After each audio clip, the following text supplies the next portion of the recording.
మనం ఇక్కడ చూస్తున్నాం. ఇది వేపరాల చెరువు. ఇది 360 ఎకరాలు విస్తీర్ణం ఉంటుంది. పశువులు మేపడానికి ఎక్కడ మేతలు లేవు. ఎందుకంటే వర్షాలు రాక దాదాపు 20 రోజులు 25 రోజులు అవుతుంది. మేత అంతా అయిపోయింది.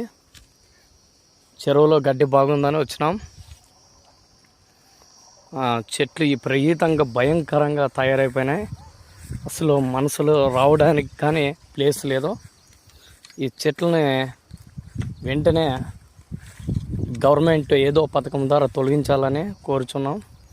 ఎందుకంటే చెరువును కాపాడుకోవాలి. చెరువులో ఎంత ప్రమాదకరమైన జంతువులు కూడా ఉంటాయి. మొన్ననే ఒక 5 days కిందట ఒక ప్రమాదకరమైన పాము కూడా కనిపించింది. అదేం చేయలేదు నన్ను.